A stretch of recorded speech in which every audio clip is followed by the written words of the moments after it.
Kita sama-sama membuka Filipi pasal 4 ayat yang kelima. Ini sesi yang kedua. Kita akan melihat tentang kebaikan hati. Karena kebaikan hati ini harus diketahui oleh semua orang. Filipi 4 ayat yang kelima, kita baca dengan suara yang keras bersama-sama.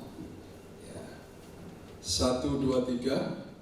Hendaklah kebaikan hatimu diketahui semua orang, Tuhan sudah dekat. Belum semua membaca. Kita baca sekali lagi. 3, 4. Hendaklah kebaikan hatimu diketahui semua orang, Tuhan sudah dekat. Nah, gembala pembina kita Pak Niko selalu berkata, Tuhan segera datang, Tuhan segera datang, Tuhan segera datang.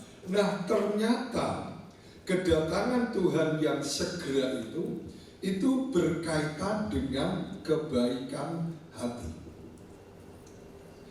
Artinya begini, kalau Bapak Ibu Saudara dan saya merindukan Tuhan itu segera datang, maka dunia harus lebih dulu mengetahui, orang-orang yang di sekitar kita harus lebih dulu mengetahui tentang apa? Tentang apa? Tentang apa? Kebaikan hati kita. Jadi penekanan di sini adalah tentang hati kita. Nah, kebaikan hati, karena hati ini kan nggak bisa dilihat, ada di dalam. Tapi kita tahu, terlebih Tuhan tahu hati manusia, dan kita pribadi demi pribadi juga tahu seberapa jauh, ya sampai di mana. Lagi apa, kita tahu hati kita sendiri. Ya. Nah, berkaitan dengan kebaikan hati, supaya diketahui oleh semua orang, itu artinya apa? Ini berbicara tentang hati yang berubah. Ini berbicara tentang hati yang baru. Manusia nggak bisa melihat hati kita karena di dalam, tapi ekspresi, perilaku, sikap, tindakan yang bersumber dari hati yang baik, itulah yang harus diketahui oleh semua orang. Pertanyaan saya, hei istri-istri, apakah hatimu, kebaikan hatimu sudah diketahui, dirasakan oleh suamimu? Hei suami-suami, apakah kebaikan hatimu sudah dirasakan, diketahui oleh istrimu? Hei orang tua, jangan lengah. Apakah kebaikan hatimu sudah dirasakan, dinikmati oleh anak-anak kita? Hei anak-anak, apakah kebaikan hatimu sudah dirasakan, dinikmati oleh orang tuamu? Itu artinya karaktermu, perilakumu, sikapmu, cara bicaramu, tindakanmu, apakah sudah menjadi berkat bagi semua? Saudara dan saya harus mempertanggungjawabkan jawaban ini kepada Tuhan. Sebelum itu dirasakan oleh semua orang, Tuhan tidak akan segera datang. Sebelum Injil diberitakan kepada semua orang, itu kebaikan kita orang percaya, maka dia tidak akan datang yang kedua kali. Nah, sebab itu kebaikan hati ini berbicara tentang perubahan hidup. Karena semua bersumber dari hati. Saya ulang lagi satu ayat tadi pagi, nanti saya akan akan beralih kepada tema tentang kebaikan hati. Lukas 6:45. Kenapa kebaikan hati? Lukas 6:45 yang tadi pagi saya sampaikan, kita baca bersama-sama 3-4.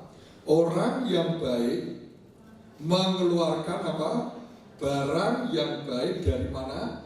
Perbendaharaan hatinya. Makanya dikatakan, biarlah kebaikan hatimu diketahui oleh semua orang. Karena di situ akan keluar yang baik.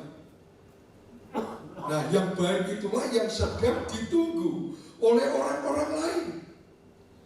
Termasuk orang terdekat kita, istri, suami, anak, orang tua, satu iman sedang menunggu kebaikan hati kita. Nah terus, dan orang yang jahat mengeluarkan barang yang jahat dari mana? Perbendaharaannya yang jahat. Karena yang diucapkan mulutnya meluap dari hati. Dan firman Allah berkata bahwa Tuhan itu selalu melihat hati. Karena Tuhan sangat merindukan supaya kebaikan hatimu dirasakan, dinikmati oleh orang lain yang ada di sekitar kita. Tuhan tidak melihat penampilan kita. Waktu Tuhan memilih seorang raja menggantikan Raja Saul, karena Raja Saul sudah dilihat hatinya sangat jahat, hatinya memberontak Tuhan, roh Tuhan undur dari hidupnya. Maka Tuhan memberikan penggantinya, Samuel, seorang nabi zaman itu, disuruh pergi ke Yerusalem dan memanggil Isai beserta anaknya di depan persembahan mezbah. Lalu Tuhan berkata, suruh berjalan satu persatu anak Isai, dan aku akan memilih dari antara anak Isai itu menjadi raja menggantikan Saul. Dan Samuel sebagai abdi Allah, sebagai nabi, dia taat. Lalu disuruhlah anak yang pertama berjalan. Ini tegak. Dan ini anak-anak yang luar biasa. Dia menjadi pasukan tentaranya Saul. Lalu waktu lewat anak yang pertama, Tuhan ngomong, no, tidak. Samuel bilang, apa yang kedua ini? Tidak. Loh kenapa? Karena aku tidak melihat postur mereka. Aku tidak melihat apa yang di luar, tapi yang aku lihat adalah hatinya. Dan ini gak cocok dengan hatiku, kata Tuhan. Ketiga, keempat, kelima, sampai ketujuh sudah habis. Tuhan gak cocok, gak cocok. Ini hanya penampilan saja. Ini orang-orang yang hanya menjaga yang di luar, merawat yang di luar, memperbesar yang di luar, tapi hatinya nggak pernah dijagai, lewat semua. Lalu Tuhan ngomong, coba tanyakan sama Isai, apakah anaknya hanya 7 ini? Dan Samuel bertanya, Isai, ayo ngomong, anakmu cuma 7? Oh enggak Tuhan, masih ada 1. Tapi dia ada di padang gurun, sedang menggembalakan 3-4 ekor. Ini seorang anak bungsu, namanya Daud. Samuel berkata, panggil dia kemari. Saudara, lalu pada waktu dipanggil, coba perhatikan, Daud itu dalam beberapa penafsir Alkitab, Daud itu anak tertolak. Ya. Dengan bukti apa? Buktinya Allah disuruh, Tuhan itu sedang memilih anak-anak Isai. Loh kok yang 7 dikumpulkan, yang si Daud ini enggak? Berarti orang tuanya ini ada satu pergumulan. membedakan Daud dengan anak-anak yang lain. Karena memang sudah ditolak sejak dalam kandungan. Mungkin saja si penafsir bilang karena anaknya laki tuh laki. Jadi sudah tidak menginginkan anak laki-laki. Yang ke-8 lahirlah si Daud. Jadi orang tuanya. Dan biasanya anak tertolak itu berontak. Kalau besar dia melawan orang tua. Lalu anak tertolak itu biasanya ciri-cirinya dia terus dihantui maut. Karena mau digugurkan sejak di kandungan. Orang tuanya tidak menginginkan, jadi kan maut terus. Ya, saya pernah melayani ada seorang pengusaha punya anak nomor 1 karena hasil pernikahan hamil di luar pernikahan anak nomor 1.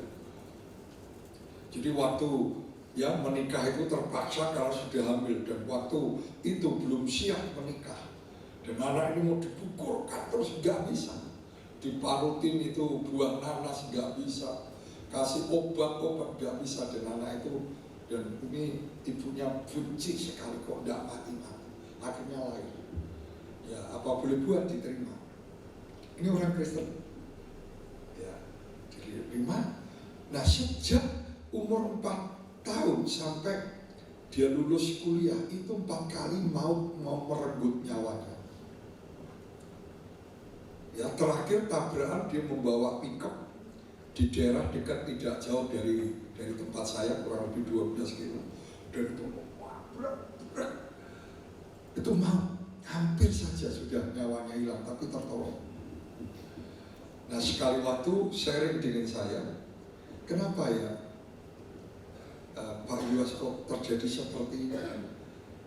Nah saya sebagai hamba Tuhan saya minta hikmat. Saya juga pertama bingung karena orang tuanya sudah melayani. Orang tuanya terlibat melayani. Tapi kenapa ini? Lalu punya cerita, saya bilang coba ditarik benang merah ke belakang. Saya tanya, maaf ibu, apakah ibu waktu mengandung anak ini, pernahkah anak ini mau digugurkan? Wajahnya merah. Dia melihat suaminya dan akhirnya benar mengaku juga bahwa dia pernah menggugurkan itu ditolak. Dan ini akibatnya mau. Nah terus gimana Pak Yos ya? Yang pertama, langkah yang pertama harus diambil, suami istri harus minta ampun sama Tuhan karena pernah menolak anak-anak ini pemberian Tuhan. Ya, mungkin kalian tidak menginginkan, orang lain tidak menginginkan, tapi Tuhan ingin anak ini lahir dan Tuhan punya rencana. Minta ampun. Yang kedua, kamu datangi anak ini karena ini sudah besar. Kamu bilang, nak, papa mama minta ampun karena pernah menolakmu menggugurkan kamu sejak dalam kandungan. Dan saya sebagai saksi, saya tuntun itu terjadilah rekonsiliasi, saling mengampuni. Karena terjadi itu seperti roh maut itu waktu kami pelepasan, manifestasi. Dan sejak itu Tuhan covering sampai hari ini dan sukses sampai itu, gak pernah lagi kecelakaan. Daud itu mungkin seperti itu, ditolak. Saudara jangan main-main. Saudara yang sudah berpacaran mungkin kadung hamil jangan digugurkan, itu resikonya besar. Harus berani ambil tanggung jawab. Ya saya menangani banyak kasus seperti itu. Lebih baik kamu tidak menikah, putus sama itu calonmu, saya bilang, tapi anak ini jangan digugurkan. Hidup single parent sama anak ini, Tuhan pasti berkati. Daripada anak digugurkan, nanti kamu akan gugur terus. Selain anak ini dalam maut, nanti usahamu pasti gugur. Karena di dalam spiritmu sudah ada roh pengguguran. Ya. Itu tidak terlihat, tapi ini spirit roh. Dan Daud mengalami seperti itu, tetapi karena hatinya Daud ini berpaut kepada Tuhan, takut akan Tuhan, maka dia nggak pengaruh dengan apa yang dilakukan oleh orang tuanya. Daud diperlakukan tidak adil Daud dibedakan dari saudara-saudaranya yang lain. Daud tidak terpengaruh dengan situasi dan kondisi seperti itu. Kenapa saudara? Jawabannya adalah karena hatinya baik. Coba Mazmur 27 ayat 10. Ini bukti bahwa Daud itu sudah ditinggalkan, seperti tidak diperhitungkan sama orang tuanya. Ya, sama-sama. Ini ayat ini bicara bukan berarti ayah ibunya meninggal, tidak. Dalam bahasa aslinya bukan ayah ibunya meninggal secara fisik, tidak. Tapi dia merasakan bahwa dia itu dibedakan. Mari kita baca dulu. 1, 2, 3. Sekalipun ayahku dan ibuku meninggalkan aku, artinya gak peduli dengan aku. Aku diperlakukan tidak adil. Aku dibeda-bedakan dengan anak-anak yang lain. Mungkin ada yang hadir merasakan seperti itu. Kenapa aku diperlakukan seperti bukan anaknya?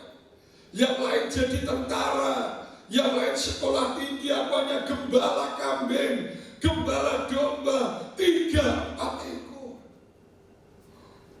Dia merasakan itu, tetapi karena hatinya baik, dia berkata apa? Namun, sama-sama, namun Tuhan menyambut aku. Itu kuncinya. Ya, itu kuncinya. Maaf jujur, problem kita sehari-hari itu pasti bermuara dimulai dari hati. Maka sebab itu kita melihat Daud ini. Nah, waktu dipanggil, dia seorang pekerja keras ternyata. Ya, dia diperlakukan seperti itu, dia gak terpengaruh. Dia hanya menggembalakan dengan pekerjaannya itu bermazmur. Dia tidak lepas dari kecapi untuk menjaga hatinya tetap baik di situasi yang tidak baik. Maka kuncinya adalah bermazmur, melekat, mendekat kepada Tuhan, menyanyi, menyembah Tuhan. Dia adalah penyembahan yang sesungguhnya. Ya.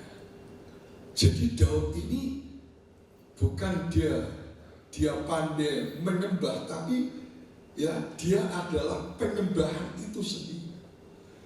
Karena manusia dicipta untuk menyembah Tuhan. Jadi dia tidak peduli sakit hatinya. Dia punya alasan untuk bisa sakit hati. Dia punya alasan bisa berontak orang tuanya. Papa, mama, kenapa kok papa, mama membiarkan aku hidup kalau aku harus mengalami penderitaan seperti ini? Dibedakan, diperlakukan tidak adil. Kenapa kok nggak dibunuh saja waktu saya lahir? Saya pernah melayani seorang anak yang seperti ini jelitnya. Ya. Orang tuanya datang, kenapa Pak Yos, ini anakku kok ngomong begini? Karena anaknya, waduh, ngabisi uang, ya. Pokoknya goda, orang saya bilang goda orang tua. Ya. Lalu orang tuanya selalu bentrok, marah, ya. Dan terjadi kelas setiap hari. Lalu anak ini nggak terima, ya, kompensasinya dia menjadi, kenapa papa mama ngizinkan saya hidup sampai sebesar ini? Kenapa waktu itu nggak dibunuh saya? Daud punya alasan untuk ngomong seperti itu.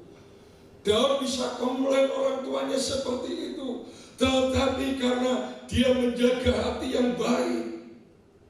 Hati ini nilainya berharga dari semua, lebih berharga dari semua yang ada di dunia ini. Karena bermuara dari hati. Dia tidak komplain. Waktu dipanggil, dia kemerah-merahan dikatakan. Ya, itu tanda bahwa dia punya spirit, dia punya roh semangat. Ya, dia semangat. Jadi kaget. Lalu dari jauh itu Samuel dibisikin Tuhan, ambil tabung tanduk, urapi dia. Inilah orang yang akan menggantikan Saul. Dan sejak kau mengurapinya, roh Tuhan ada dalam hidup. Dan sampai ditulis, mari kita lihat Kisah Para Rasul 13 ayat 22. Kita lihat 1, 2, 3. Setelah Saul disingkirkan, Allah apa? Mengangkat Daud menjadi apa? Raja mereka. Sama-sama tentang Daud Allah telah menyatakan. Jadi lihat, Tuhan itu memberi pernyataan secara pribadi kepada Daud. Apa pernyataannya? Karena Tuhan sudah lihat hatinya. Apa? Aku telah mendapat Daud bin Isai seorang. Ayo baca sama-sama. Seorang yang berkenan di hati Tuhan. Karena hatinya Daud dengan hati Tuhan itu klop, berkenan. Karena hati Daud itu baik, sangat baik. Makanya kebaikan hati Daud kan diketahui oleh semua orang terus. Dan yang melakukan segala kehendak. Jadi kalau perjanjian baru masih mengutip pernyataan Allah tentang Daud, jadi ini satu pribadi yang menjadi barometer buat kita, menjadi standar hidup rohani kita tentang kebaikan hati. Ini menjadi standar hidup kita tentang bagaimana kita mengekspresikan kebaikan hati dengan tindakan, dengan perilaku. Dan Daud bukan hanya diperlakukan tidak adil oleh orang tuanya, tapi waktu Daud ada di istana, direkrut oleh Raja Saul. Karena Daud mengalahkan Goliat, akhirnya raja tertarik dan direkrut oleh raja menjadi pembawa senjata Saul.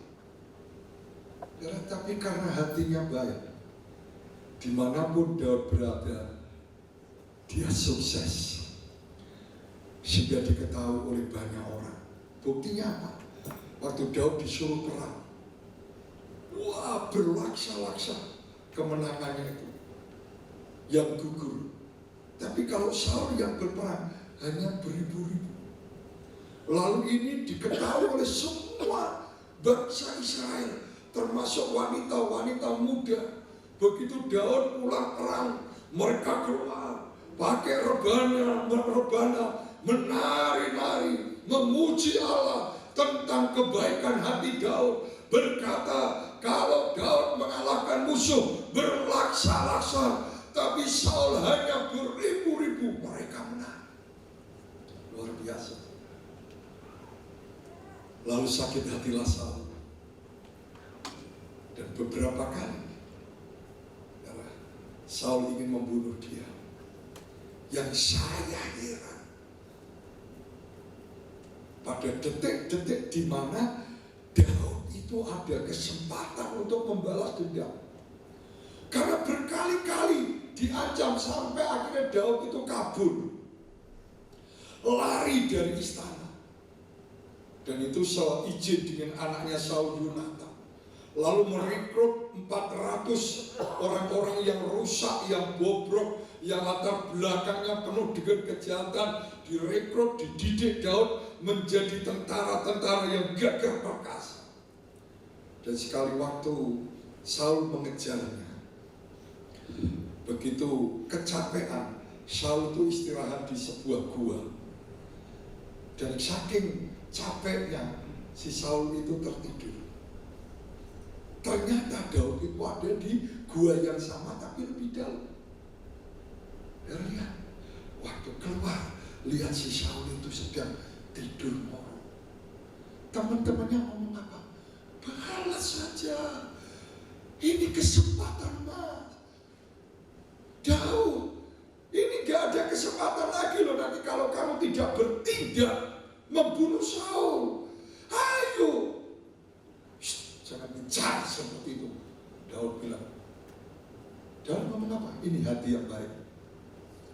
Diberi kesempatan untuk balas dendam, tapi dia tidak lakukan. Dia punya hak, tapi tidak menggunakan haknya itu. Karena apa? Hatinya baik. Dia berkata begini, aku tidak mau mengusik orang yang pernah diurapi Tuhan. Mengusik saja nggak mau, mengata-ngatai saja nggak mau, menghina dengan perkataan saja nggak mau, menggosipkan orang yang pernah diurapi saja dia nggak mau, apalagi disuruh membunuh. Dia bisa bayangkan ada apa di hati Daud itu. Kalau zaman sekarang mungkin orang berkata itu nggak lazim, itu nggak normal. Sudah diancam berkali-kali mau dibunuh, sampai ngalah harus kabur. Loh, ini kesempatan untuk membalas dendam supaya Saul tidak mengejar-ngejar lagi, tidak mengancam lagi, tapi tidak mau membalas dendam. Ada apa ini? Mungkin zaman sekarang orang berkata ini nggak normal. Ternyata saudara, Daud mampu menjaga hatinya. Amsal 4:23 kita lihat. Amsal 4:23 kita baca sama-sama. 1, 2, 3. Jagalah hatimu dengan apa? Bukan dengan segala keuanganmu. Garis bawah. Bukan dengan segala kekayaanmu. Bukan segala yang ada di luar. Ya. Yang dijagai apa? Jagalah hatimu dengan segala kewaspadaan. Apa yang menjadi kewaspadaan dalam hidup kita? Yaitu firman, tuntunan Tuhan, peringatan Tuhan, Roh Kudus yang ada di dalam hati kita. Itulah yang jadi kewaspadaan di dalam hati, menjaga hati kita. Karena dari situlah terpancar apa? Kehidupan. Maaf, hari-hari ini banyak orang menjaga yang di luar. Ya, wajah yang memang sudah tua. Orang kalau sudah tua ya tua lah. Tapi sekarang kan banyak orang nggak mau untuk jadi tua. Padahal tua itu pasti. Yang setuju katakan amin. Tua itu pasti, betul. Saya sudah 60 tahun, 10 April yang lalu. Saya punya cucu 1 sudah. Tua itu pasti.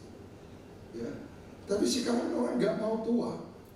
Dijaga operasi plastik. Karena saya lihat banyak operasi plastik nggak berhasil, hidungnya itu hidung pesek jadi mancung, ya mancung. Tapi mancungnya itu lucu. Kayak bedak gitu. Kayak burung bedak gitu. Jadi lucu, jadi tambah nggak cantik menurut saya. Tapi di sini kan nggak ada ya. Orang banyak menjaga yang di luar. Bagaimana fisikmu dengan olahraga, nggak salah. Saudara pakai alat-alat make up yang mahal, nggak salah. Kalau punya duit, saudara menjaga rumahmu dengan sapam 3 shift, 8 jam, 8 jam, 8 jam, 6 personil, nggak salah. Tapi menjadi salah kalau ada harta yang lebih penting dari itu tidak pernah kita jaga, yaitu apa? Hati kita. Yang di luar boleh kita jagai, tapi kalau yang di dalam ini tidak pernah dijagai, tetap akan rontok-rontok, gak kuat.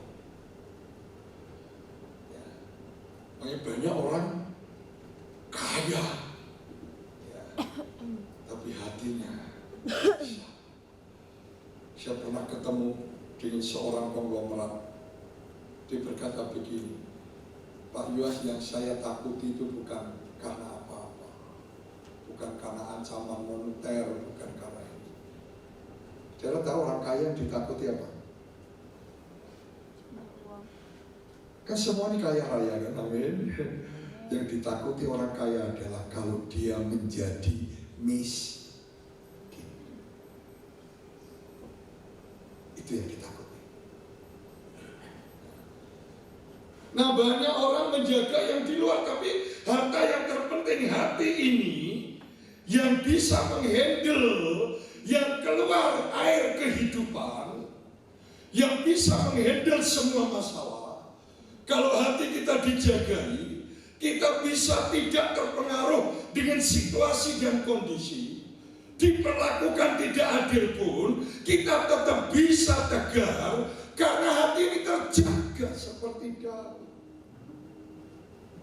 Tapi kalau tidak, ya banyak orang kaya, tapi tiap hari ngeluh, susah, ya susah. Kenapa? Ternyata dia tidak menjaga hati. Nah, makanya firman berkata, jagalah hatimu dengan segala kewaspadaan. Pikirnya harta bisa menjaga hati, tidak. Saya menggembalakan hampir 30 tahun, bahkan juga ada beberapa jemaat yang kaya. Padahal kekayaannya banyak, tapi kalau sudah berantem, ya berantem. Loh iya sudah. Berarti kekayaannya tidak menjamin orang kaya itu untuk hidup damai. Kalau lagi geger ya geger, gak peduli miliaran, triliunan, gak peduli depositonya bertumpuk-tumpuk, tapi kalau sudah hatinya gak enak, hatinya terusik, hatinya ingin marah, hatinya ingin balas dendam, hatinya kecewa, ya tetap kecewa. Kenapa itu bisa terjadi?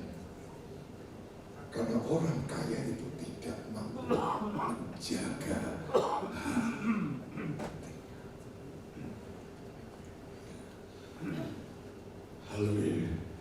Halo, masih connect dengan firman? Rohnya masih nyambung? Amin. Amin. Kita mulai mikir sekarang. Kalau hati terjaga dengan segala kewaspadaan, gak usah takut rugi, gak usah takut diancam orang, gak usah takut ini kehilangan ini, gak usah. Karena hati ini lebih penting dari semua yang di luar. Yang setuju katakan amin. Mungkin ini baru untuk kita, tapi ini rahasia yang Tuhan beri. Kalau hati kita dijaga, semua akan terjaga. Kalau hati kita penuh dengan kebaikan, semua akan baik. Saya ibaratkan ini air, ya, dalam gelas ini. Hati kita seperti air dalam gelas ini. Saya tanya, kalau gelas ini isinya air putih, kalau dipencet, dia akan keluar apa? Putih. Benar? Betul? Kalau tidak salah, kalau tidak percaya, saya coba sedikit. Ini mumpung ada, ya sedikit aja. Saya pencet. Keluar. Yang keluar air bening putih. Saya tanya, kalau ini airnya keruh, begitu dipencet, keluarnya apa? Keruh. Pasti keruh. Kalau hatimu baik, dalam kondisi apapun kau digencet, yang keluar tetap apa? Baik. Gak mungkin kata-kata kebun binatang, gak mungkin kutuk keluar untuk anak cucunya dikutuki. Kalau hatinya baik, ini penting sumber. Semua ini perbendaharaan tadi. Yang baik pasti keluar dari perbendaharaan hati yang baik. Makanya hati ini penting. Kalau kau masih miso, maaf saudara, anak-anak muda kan sekarang modelnya miso. Misalkan diacokkan, tapi di sini nggak ada ya. Itu hatimu seperti itu. Ya. Ayo kalau kau chattingan, apa yang kau tulis di sini? Itulah hati. Karena kalau putih keluarnya putih, kalau baik keluarnya baik, kalau hitam keluarnya hitam. Dan ini yang jadi masalah bagi Tuhan. Tuhan melihat sumber ini. Tapi kalau hati kita dijagai dengan firman, Roh Kudus, doa penyembahan seperti Daud, ya, intim dengan Tuhan, tiap hari gak lepas dari kecapi, ya, sementara dia sendirian hanya dengan 3-4 ekor kambing dombanya, tapi dia bersama Tuhan, gak pernah ngeluh, gak pernah kecewa. Dia diperlakukan tidak adil oleh ayah ibunya, dia gak pernah ngomel, dia tetap semangat menjalani hidup itu. Sekalipun secara fisik, secara mental mungkin menderita, tapi dia lampaui semua itu. Dia handle dengan hati yang penuh dengan semangat akan Tuhan.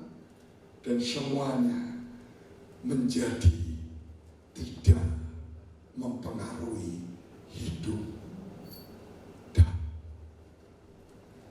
maaf, kita seringkali hati kita itu dipengaruhi apa yang di luar. Padahal yang benar adalah hati kita yang mempengaruhi apa yang di luar. Kalau kau dimaki-maki orang, kalau hatimu terjaga, kita akan berkata apa? Tak ampuni kamu. Bisa orang cek enake Pak Yuas ngomong, lu ngampuni apa? Nanti lihat tak balas. Nah, itu hati. Lalu di sini nggak ada yang ngaku. Ini penting. Kalau hati kita terjaga, Daud dia apa-apa dia nyanyi. Ku sembah Kau Tuhan, ku tetap dia nggak terpengaruh. Justru hati yang dijaga ini mempengaruhi yang di luar. Sampai waktu Saul kerasukan setan, cari dukun sebanyak itu nggak bisa melepaskan, orang pinter pun nggak bisa melepaskan. Dipanggillah Daud seorang tukang kecapi. Begitu manifestasi si Saul karena roh Tuhan Daud dari dia, ngamuk-ngamuk. Daud ternyata, ku sembah Kau Tuhan, setannya keluar. Yang di dalam harus mempengaruhi yang di luar. Kalau engkau ingin hidup berkemenangan, jaga hati. Maaf, banyak hati kita dijaga dengan HP. Tahu HP? Ya, dengan berita-berita itu. Ya nggak bisa. Jantung kita, hati kita akan turun naik. Dilihatin, aduh. Sampai di Pontianak itu ada seorang siswi 15 tahun dihajar oleh 7 orang juga siswi juga gara-gara apa? Di HP, hatinya itu di situ. Jadi ngecek, ketemu diajak keluar, wantemin saudara, mukanya babak. Karena penjaganya itu. Saya nggak melarang, saya punya HP, tapi hatimu yang harus nyetir HP. Yang setuju katakan amin. Jangan siang malam hidup hati kita dikendalikan oleh WA, oleh SMS, oleh apa lagi? YouTube, oleh anaknya nggak terurus, minta makan dewek. Di sini nggak ada. Malam-malam suaminya udah nunggu, ayo lama tidur. Ini jam 12 dulu. Istrinya masih mojok di sana. Saya beritahu ini tip suami istri. Kalau mau curiga sama suami atau istri adalah waktu suami atau istri pakai HP sembunyi-sembunyi. Ini saya pesan, perlu diwaspadai. Atau kalau datang terus pura-pura baik, nggak pernah baik tapi kok pura-pura baik, itu perlu itu paling WA-nya sudah dihapusin semuanya. Yang ketawa punya pengalaman. Dan kalau sudah suami ngomong gini, istri, udah oyok, bila perlu berantem nggak apa, oyok, nanti nggak ketahuan semua di situ. Jadi jangan jaga hatimu dengan yang di luar. Justru yang di dalam itu bisa menjadi dampak mengendalikan yang di luar. burung di udara boleh terbang di atas kepala saya. Itu tidak bisa kita larang. Tapi kalau salah satu burung bertengger di kepalaku, maka aku yang harus bertindak. Suara orang menjelekkan Anda, Bapak Ibu, menfitnah, gak bisa di-stop. Sekarang di sosial media dalam masa kampanye, di dalam masa tenang, gak bisa di-stop. Tapi kalau dia sampai mau masuk di sini, yang menimbulkan benci, kecewa, kepahitan, harus tolak. Itu Daud. Makanya Tuhan buat statement, pernyataan di Kisah Rasul, karena Daud itu adalah orang yang berkenan di hatiku dan melakukan kehendak Allah pada zamannya. Satu ayat bagaimana kita bisa menjaga hati. Ya. Mari Amsal 18:14. 10 menit lagi sudah selesai. Semua puasa kan, saya juga puasa. Baru nanti habis ini makan. Karena gembala kita menganjurkan kita harus taat. Sama-sama, 1, 2, 3. Orang, ayo baca, 1, 2, 3. Orang yang bersemangat atau hati yang bersemangat dapat menanggung penderitaannya. Tetapi siapa akan memulihkan semangat yang patah? Ternyata rahasianya Daud, kenapa dia bisa melampaui semua penderitaan sejak dengan orang tuanya, sejak melawan itu musuh beruang, ya, harimau yang menerkam domba-dombanya, sejak dia ada di istana, berkali-kali ini dibunuh oleh pimpinannya sendiri, tidak diberi kesempatan untuk bertumbuh dan berhasil. Dia dikecat sana sini. Kenapa bisa menanggulangi semua itu? Perhatikan, ini penting. Karena hati yang bersemangat.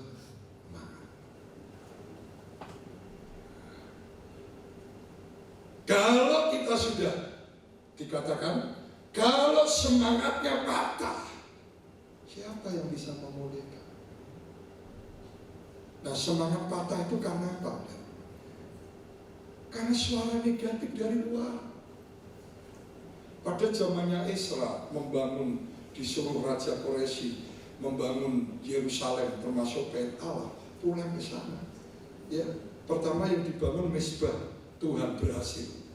Wah, orang mulai kembali kepada Tuhan.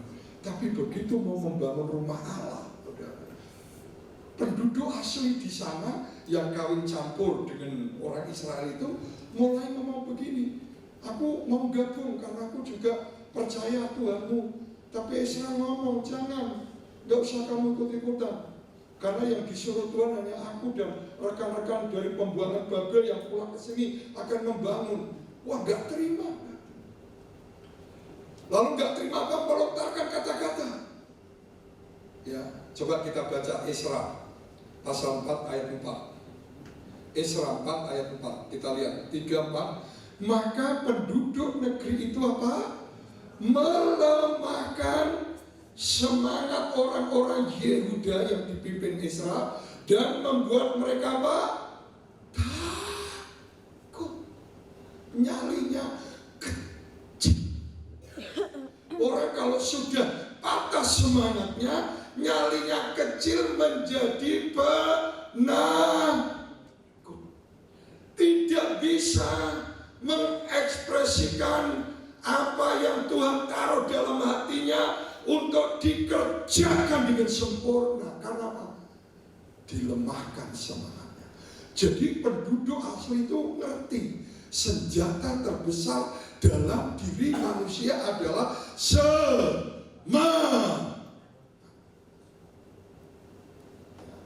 Dan semangat ini bukan didasari oleh uang banyak, bukan didasari yang dari luar, tapi semangat ini didasari ingin membangun rumah Allah kembali supaya umatnya bisa beribadah kepada Allah. Dan visi itu, mimpi itulah yang membuat si Esra ini semangat. Ya, tapi dipatahkan, tidak dijaga.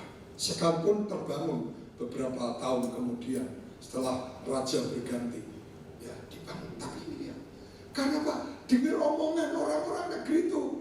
Mungkin ngomongannya kalau jangan baca nanti di rumah, hei kamu tuh mau bangun apa? Kamu tuh kecil, kamu tuh orang desa, kamu tuh nggak ada potongan untuk jadi kaya. Karena kalau kita nggak jaga hati, pasti kita akan down.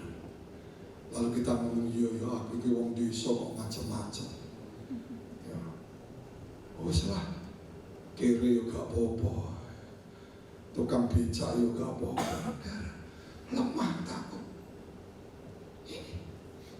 Saya juga dari desa. Saya lahir di desa, sekarang gembala sidang di desa. Tapi saya nggak mau punya mental seperti itu. Nggak mau.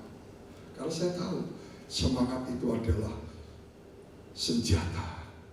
Ya, semangat akan Tuhan itu senjata. Semangat karena visi itu senjata. Ya, terus ini. Jadi kalau saudara sering mendengarkan kata-kata negatif, makanya saya pesan di sini jangan suka ngerumpi. Ya, kalau di daerah saya di Tanggul itu ibu-ibu kalau sudah habis masak nggak ada kerjaan kan, lalu telepon teman-teman, hari ini kumpul ya, di mana? Di ibu ini.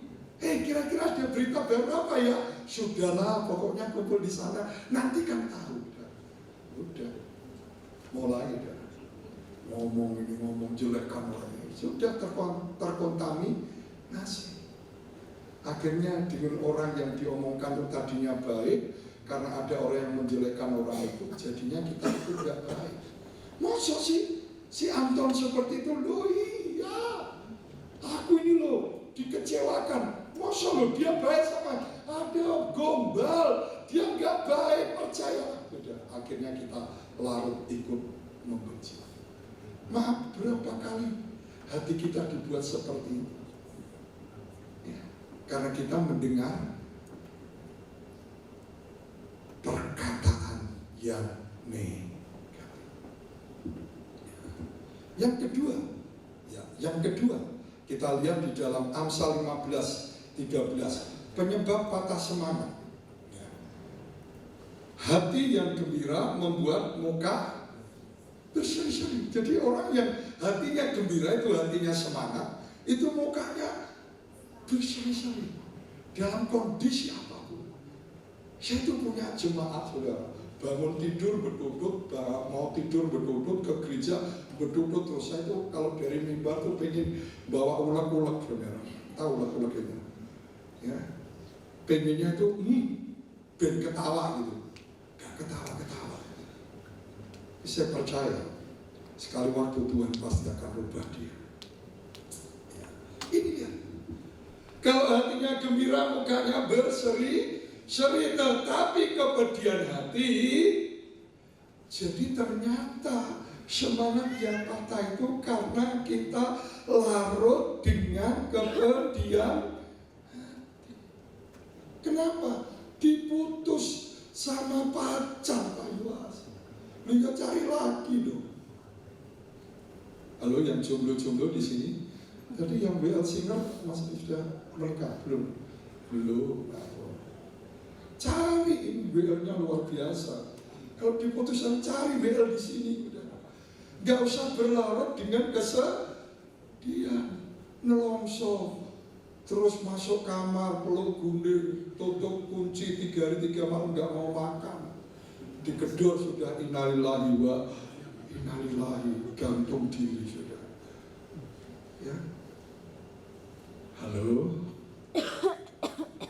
Kalau kau dirugikan orang, sudah syukuri saja. Itu semua Tuhan izinkan. Nggak usah pergi berlarut-larut seperti saya punya teman di Juwana, orang Juwana Pak.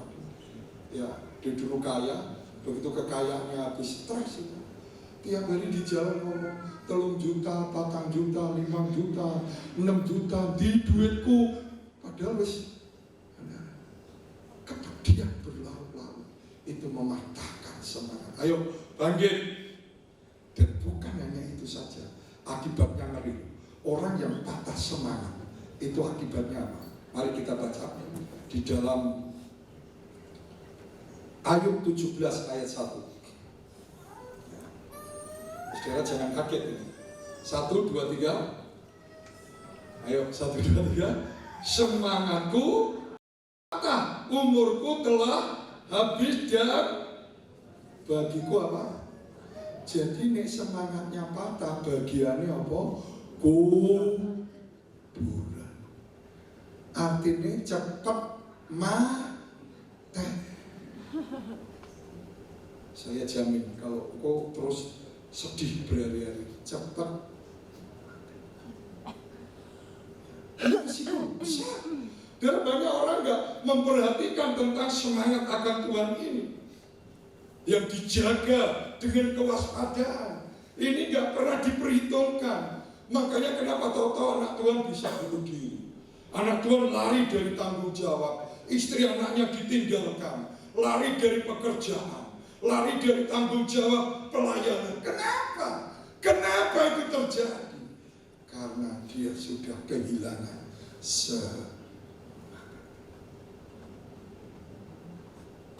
Saya tutup dengan kesaksian. Istri saya 3 tahun yang lalu itu divonis kanker ganas, ya, kanker serviks, dan sudah operasi, diambil semua, 2 kelenjarnya juga diambil.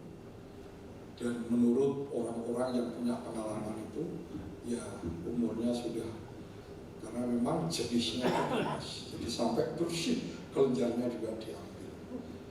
Dan saya melihat kenapa istri saya sampai sekarang masih sehat, kuat, semangat. Hari ini khotbah 3 kali kalau saya di sini dan jadwalnya beliau. Ya. Lalu sekarang pernah di kemo gundul, waktu menikahkan anak saya pertama itu dalam kondisi gundul, ya, tahun 2017 yang lalu, 2016, ya, pakai wig. Waktu pakai rambut brodol itu sempat down sedikit, lalu kami kuatkan semangat. Ya, lalu luar biasa. Waktu kami periksakan PET scan di Jakarta 2 tahun yang lalu, nihil, tidak ada pertumbuhan kanker ganas. Yang kedua, kemarin bulan Januari kami bawa ke Pineng, di PET scan lagi dikatakan tidak ditemukan pertumbuhan kanker sel. Lalu hasil apa itu pap smearnya, ya, dokter dari Pinang juga berkata, ini tidak ada. Kenapa itu bisa terjadi? Ternyata kuncinya adalah semangat. Istri saya tidak memikirkan itu. Pokoknya istri saya itu orang pekerja, orang namanya suku G. Suku G itu kan, ya, kalau di sini ada jongkol, istri saya G itu suka kerja, wah, pegang duit lihe, pokoknya cekatan. Itu istri saya, semangat. Dan sekarang kalau Bapak Ibu lihat, kalau ketemu istri saya lebih muda 10 tahun dari waktu dia sakit. Nanti sekali waktu saya bawa Pak Avental, rambutnya tumbuh itu jadi ikal. Tadinya lurus itu jadi ikal, tambah cantik. Jadi orang-orang heran, loh, Bu, kok rambutnya tambah ketel? Ketel tahu ya, bahasa Inggris ketel. Bukan ketel ya, ketel. Wah, kok tambah? Karena apa?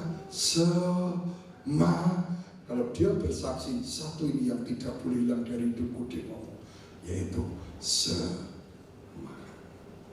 Dimanapun, maaf, termasuk pelayanan kita, termasuk saya minta, pekerjaan di rumah tangga, di dunia marketplace, Bapak Ibu Saudara, kalau sudah kehilangan senjata yang namanya semangat itu, kita akan kehilangan yang lain-lainnya semuanya. Sebab itu bangkit, jangan mau patah semangat, tapi tetap semangat. Satu ayat terakhir, Yesaya 42:9. Setelah itu kita akan berdoa. Ya. Yesaya 40, bukan 42, 40 ayat 9. Ya, kita baca 49. Ini satu. Ya, 1, 2, 3.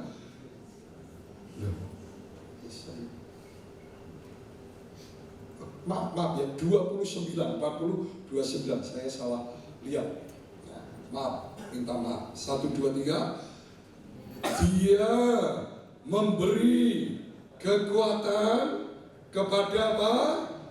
Yang lelah dan menambah. Katakan yang keras. Menambah apa? Bukan harta.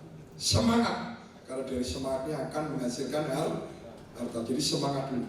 Menambah semangat kepada yang tiada berdaya.